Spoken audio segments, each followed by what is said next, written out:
اللہ رب العزت نے فرشتوں کو حکم دیا کہ اے فرشتوں مٹی لاؤ، مٹی حاضر کی گئی۔ اللہ رب العزت نے ارشاد فرمایا اس میں پانی ڈالو، پانی ڈالا گیا، انتظار کروایا گیا۔ جب مٹی نرم ہو گئی تو اس کے بعد حکم فرمایا کہ اس کا ایک پتلا بناؤ، اس کا ایک سٹرکچر، ایک ڈھانچہ بناؤ۔ وہ بنایا گیا۔ وہ ڈھانچہ میرے اور آپ کی اور کل کائنات کے والد محترم حضرت سیدنا آدم علیہ السلام کا وہ جسد مبارک تھا۔ اللہ رب العزت نے اس جسد خاکی کو وہاں رکھوایا، وہ پڑا رہا 40 سال تک، یوں ہی پڑا رہا، جس پر ابھی لباس بھی نہیں تھا اور اس میں ابھی تک روح بھی نہیں پھونکی گئی تھی۔ 40 سال کے بعد اللہ رب العزت نے اس میں روح ڈالی۔ روح ڈالنے کے بعد اس کو لباس عطا فرمایا۔ لباس عطا فرمانے کے بعد آپ کو جنت میں داخل فرمایا تو آپ جنت میں پھرتے رہے۔ انواع و اقسام کی نعمتیں میسر تھی، بہاریں تھیں، کیف و سرور تھا، لذتیں تھیں۔ اس کے باوجود حضرت سیدنا آدم علیہ السلام کو جنت میں جہان کی ساری نعمتیں دستیاب تھیں، پھر بھی آپ کو احساس تنہائی دامنگیر ہوا، اکلاپے کا احساس ہوا، تنہائی کی شدت نے ستایا، آپ کو گھبراہٹ فیل ہوئی۔ تو اللہ رب العزت نے جب دیکھا بھی آدم علیہ السلام اپنا کوئی ہم جنس طلب کرتے ہیں، آپ کو گھبراہٹ کا احساس ہے، تو پھر اللہ رب العزت نے حضرت حوا علیہ السلام کے پیدا فرمانے کا فیصلہ فرمایا۔ تو پھر حضرت آدم علیہ السلام کو سنایا، فرشتوں کی نظروں پہ پردہ ڈلوایا اور آپ کی یعنی حضرت آدم علیہ السلام کی بائیں پسلی سے حضرت حوا علیہ السلام کو پیدا فرمایا۔ اس ضمن میں یہ یاد رہے کہ حضرت حوا علیہ السلام جو کل کائنات کی یعنی انسانیت کی، بشری کائنات کی ماں ہیں، آپ قیامت تک کی جملہ خواتین سے زیادہ صاحب جمال ہیں، صاحب حسن ہیں۔ آپ جیسی کوئی خاتون اللہ نے حسین پیدا اس دنیا میں نہیں فرمائی۔ تو حضرت حوا علیہ السلام کو اللہ رب العزت نے حضرت آدم علیہ السلام کی بائیں پسلی سے پیدا فرمایا۔ یہاں یہ بات ذہن میں رہے کہ اللہ رب العزت حضرت حوا علیہ السلام کا جسد خاکی بھی حضرت آدم علیہ السلام کے ساتھ مٹی سے بنوا سکتا تھا، کیوں نہ بنوایا؟ ساتھ وہ جسد خاکی بھی پیدا کیا جاتا، بنایا جاتا، ساتھ پڑا رہتا، 40 سال اسی طرح انتظار ہوتا۔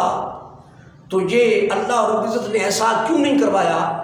اس لیے کہ آدم علیہ السلام کا جسد خاکی جب روح نہیں پھونکی گئی تھی، بے لباس پڑا رہا، اور اللہ کو یہ قطعی پسند نہ تھا کہ عورت کا جسم بھی بے لباس پڑا رہے۔ کسی کے ذہن میں یہ سوال آ سکتا ہے کہ وہ اس لیے نہیں ہوگا کہ وہ بے پردگی کا امکان تھا۔ تو بھائی جب کوئی فرد بشر تھا ہی نہیں تو پھر بے پردگی کیسے؟ بے پردگی تک کا تو پھر سوال ہی پیدا نہیں ہوتا۔ تو اللہ آپ کے ساتھ ان کا پتلا جسد خاکی بھی بنا سکتا تھا، مگر نہیں بنایا۔ جنت میں داخل فرمایا، اتنا طویل انتظار کروایا۔ جب آپ کو احساس تنہائی ہوا تب حضرت حوا علیہ السلام کو آپ کی بائیں پسلی سے پیدا فرمایا۔ سمجھ آئی جنت اللہ نے بغیر انتظار کے آپ کو عطا فرما دی، مگر جن سے عورت کا انتظار کروایا۔ اور آپ بتائیں انتظار کس کا کروایا جاتا ہے؟ انتظار ہمیشہ کسی قیمتی چیز کا کروایا جاتا ہے۔ تو مجھے یہاں سے یہ سمجھ آ رہی ہے کہ اللہ نے عورت کو جنت سے بھی قیمتی بنایا ہے۔ سبحان اللہ۔ جبکہ ہم ابھی اس مغالطے میں ہیں کہ عورت پاؤں کی جوتی ہے، پہنی تو پہنی، نہیں تو نہ صحیح۔ یہ بہت بڑا مغالطہ ہے۔ اللہ عورت جنس کی جو قدر ہے اس کو پہچاننے کی توفیق دے۔ تو جناب جنت کا انتظار کروایا نہیں گیا، مگر عورت کا انتظار کروایا گیا ہے۔ تو یاد رہے عورت اللہ کی نعمت ہے اور قیمتی جنس ہے۔ اسی طرح مرد بھی ہے، مرد اشرف المخلوقات ہے، جملہ مخلوقات سے اس کو شرف اور بزرگی ملا ہے۔ جنت بھی اللہ کی مخلوق ہے، اس کے ہوتے ہوئے اللہ نے اشرف، شرف والا، بزرگی والا حضرت انسان کو کہا۔ تو کیا بات سمجھ آئی؟ بندہ تو حضرت انسان تو جنت سے بھی اعلیٰ و افضل ہے۔ اچھا، جب جنت سے اعلیٰ و افضل ہے تو پھر دعائیں کر کر کے جنت مانگتا کیوں ہے؟ یہاں یہ بات سمجھ جانی چاہیے کہ حضرت انسان اگر انسانیت کو پہچان جائے اور انسانیت کی معراج کو پا جائے تو پھر انسان کا مقام یہ بنتا ہے کہ جنت کہتی اللہ مجھے یہ بندہ عطا فرما دے، سبحان اللہ مجھے یہ بندہ عطا فرما دے۔ مگر چونکہ ابھی تک بندہ انسانیت کے معراج سے ناآشنا ہے، اس درجے کی ہمارے اندر انسانیت نہیں ہے، اس وجہ سے بندہ رب سے مانگتا ہے اللہ مجھے جنت عطا فرما دے۔ لیکن اگر انسان کو اس معراج کو پا جائے تو انشاءاللہ جنت دعائیں مانگے اللہ مجھے یہ حضرت انسان عطا فرما دے۔ تو بہرحال اس ضمن میں یہ کہنے جا رہا ہوں کہ اللہ تبارک و تعالیٰ نے حضرت حوا علیہ السلام کو حضرت آدم علیہ السلام کو پہلے انتظار کروایا، یہ احساس دلوانے کے لیے کہ یہ عام چیز نہیں، یہ قیمتی جنس ہے۔ اور دوسری فلسفی میں یہ عرض کر دوں کہ حضرت حوا علیہ السلام کو اللہ نے حضرت آدم علیہ السلام کی بائیں پسلی سے پیدا کیوں فرمایا؟ جب عورت سمجھ آئی صاحب اکرام ہے، صاحب قدر ہے، تو اس کو دائیں پسلی سے کیوں پیدا نہ فرمایا، بائیں سے کیوں پیدا فرمایا؟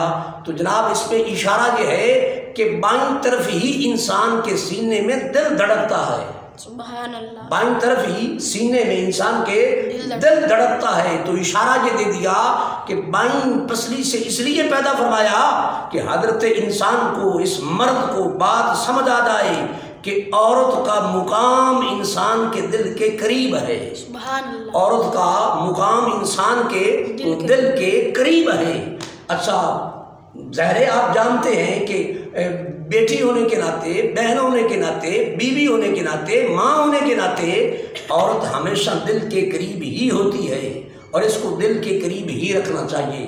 لیکن اگر آپ کے ذہن میں یہ سوال آ جائے کہ دل کے قریب کہا جا رہا ہے، دل میں نہیں کہا جا رہا کہ عورت کا مقام دل میں ہونا چاہیے، دل کے قریب کہا جا رہا ہے، تو اس کی وجہ یہ ہے کہ جناب عورت قابل قدر ہے، اس کا مقام دل کے قریب ہی ہونا چاہیے، رہا دل میں کیوں نہیں؟